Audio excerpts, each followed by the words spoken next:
तो नमस्कार विद्यार्थियों, एक बार फिर से आपका स्वागत है ओनली यूपीएससी के स्पेशल क्लास में, जिसमें हम टैक्सेशन सिस्टम इंडिया का समझ रहे हैं। आज की इस क्लास में हम अप्रत्यक्ष कर शुरू करेंगे। पिछले वाली क्लास में हमने बताया था कि हम अप्रत्यक्ष कर को पढ़ाएंगे इसमें।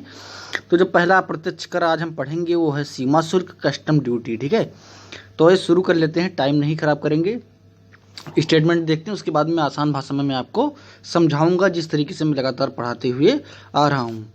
यह केंद्र सरकार द्वारा संग्रहित, एक सवाल का जवाब आपको यहीं पर मिल गया कि इसका संग्रहण कौन करता है? केंद्र सरकार करती है। ठीक है, यह केंद्र सरकार द्वारा संग्रहित किया जाने वाला एक अप्रत्यक्ष कर है। अप्रत्यक्ष कर तो आप जानते होंगे, ऐसा कर जो करदाता को डायरेक्ट प्रभावित नहीं करता है, यानी कि इनडायरेक्टली प्रभावित करता है, वो अप्रत्यक्ष कर होता है।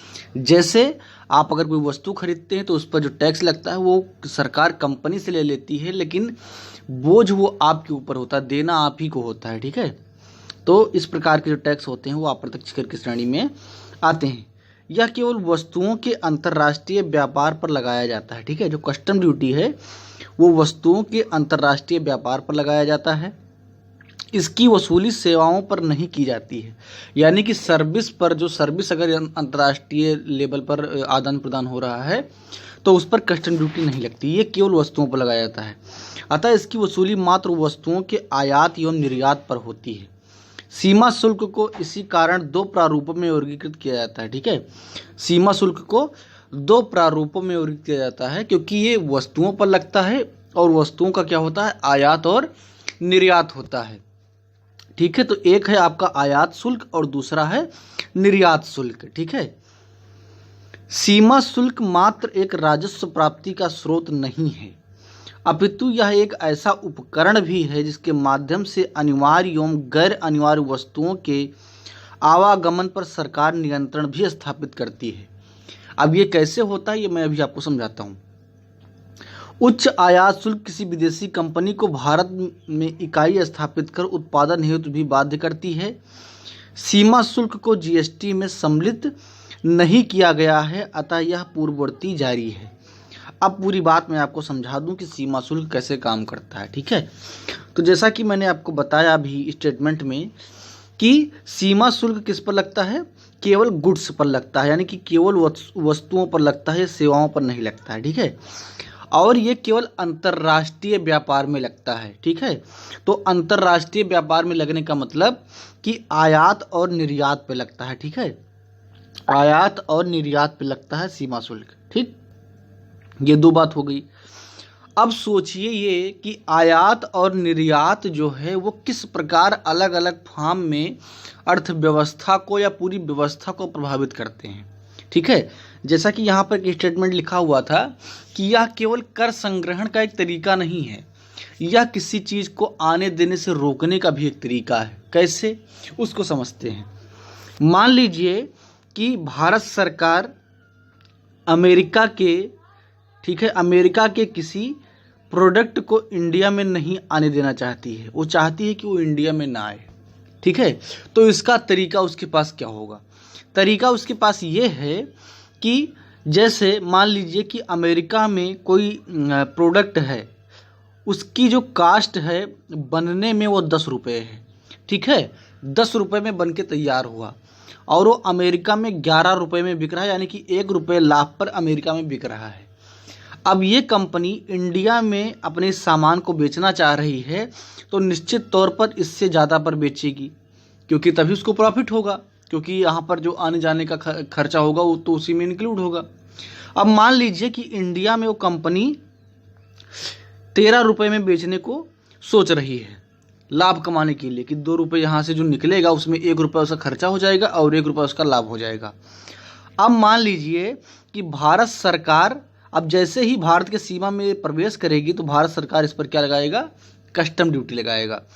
अब 11 रुपये का सामान जो है ये 13 रुपये में बेचने के लिए यहाँ पर आ रहे हैं, जिसमें 10 रुपये का इनका खर्चा ही था। 3 रुपया जो है उसमें इनका आने जाने का जो परिवहन खर्चा है वो निकाल करके इनका 1 या 1.5 रुपये का लाभ हो रहा है। ठीक है, और आप जानते हैं कि कोई भी व्यापार लाभ के लिए ही होता है। ठीक है, अब मान लीजिए कि भारत सरकार इस पर कस्टम ड्यूटी लगा दे 20% का।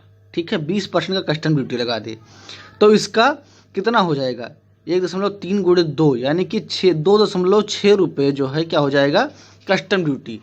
अब अगर 2.6 रुपये कस्टम ड्यूटी सरकार ले लेगी तो इनका प्रॉफिट क्या होगा। अगर जो है इस प्रकार से अगर ये इस उपकरण को सरकारें इस्तेमाल करें तो निश्चित तौर पर ये कंपनी फिर नहीं आएगी, ये अपना प्रोडक्ट इंडिया में नहीं बेच पाएगी, क्योंकि इसको नुकसान होगा, जितना इन्होंने लगाया है उतना भी नहीं आएगा। तो ऐसे में कोई कंपनी व्यापार नहीं करेगी।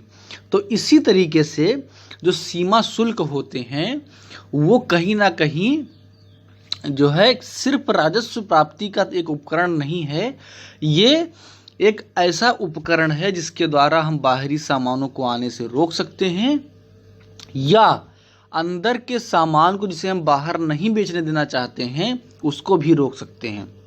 कैसे, जैसे मान लीजिए देश क्या इंडिया क्या है, एक डेमोक्रेसी है और यहाँ पर खुला व्यापार करने की जो है आज़ादी है, आप नियम कानून के तहत खुला व्यापार कर सकते हैं। अब अगर कोई इंडियन व्यापारी अपना सामान जो है यूएस को बेचना चाह रहा है, ठीक है, लेकिन इंडियन सरकार चाह रही है कि वो सामान इंडिया में बेचे ताकि इंडिया का उससे लाभ हो, वो यूएस नहीं जाने देना चाहती है।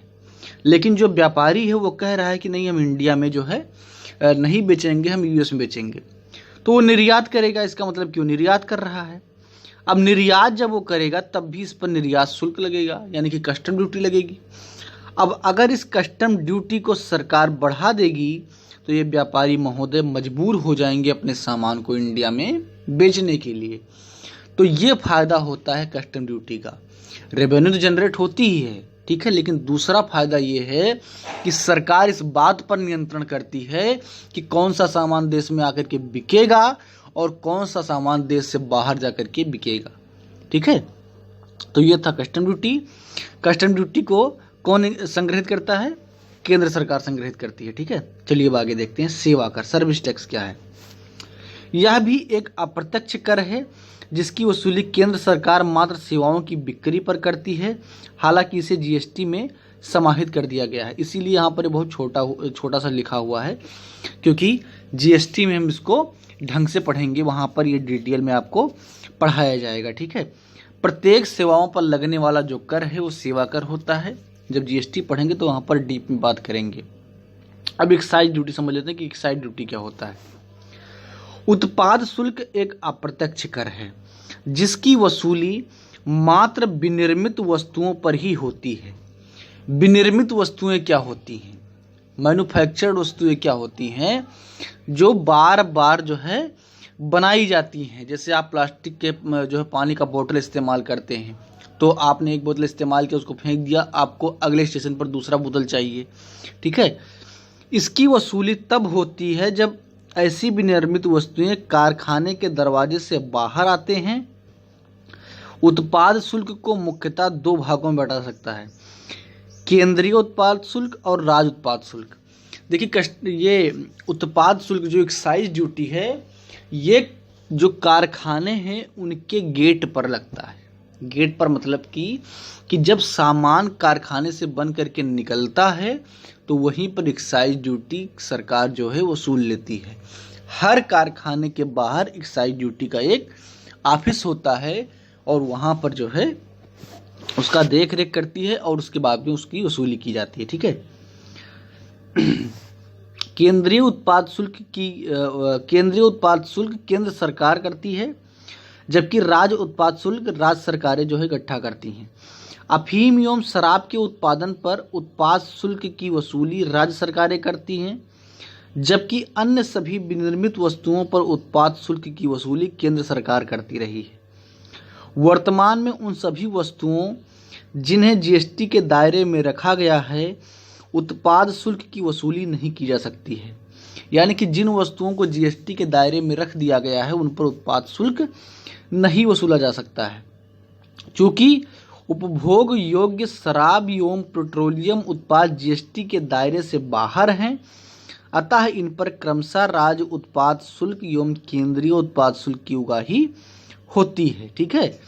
तो जैसा कि अभी जब जीएसटी आप पढ़ेंगे तो वहाँ पर आपको पढ़ाया जाएगा कि अपने जो शराब है, पेट्रोलियम है, अफीम है, इन पर ये जीएसटी के दायरे में भी नहीं है, तो इन पर उत्पाद शुल्क जैसे लगता था उसी प्रकार से लगता है। तो ये था आपका एक्साइज ड्यूटी। इससे पहले आपने पढ़ा कस्टम ड्यूटी, और उसके बाद में आपने क्या पढ़ा, सेवा कर का थोड़ा सा रेफरेंस आपने लिया। हालांकि जब हम जीएसटी पढ़ेंगे तो वहाँ पर सेवा कर हम डीप में पढ़ेंगे, ठीक है। तो इस क्लास में इतना ही। अगली क्लास में हम आगे बात करेंगे कि राज्य बिक्री कर एवं बैट क्या होता है, मूल्य वर्धित कर जिसे कहते हैं, वो क्या होता है। उसके आगे फिर हम जो है टैक्सेशन सिस्टम जारी रखेंगे। 2, 3, 4 क्लास में हम ये पूरा टैक्सेशन सिस्टम खत्म कर लेंगे, ठीक है। और इससे बहुत सारे सवाल भी आते हैं, प्रारंभिक परीक्षा आने वाली है तो इसमें बहुत सारे सवाल इकोनॉमिक्स से आते हैं। तो ये बेसिक है इकोनॉमिक्स का, ये आपको जानना बहुत ज़रूरी है। तो क्लास को लाइक कीजिए, शेयर कीजिए, अपने दोस्तों तक भी पहुंचाइए और अपनी राय कमेंट बॉक्स में ज़रूर दीजिए। धन्यवाद।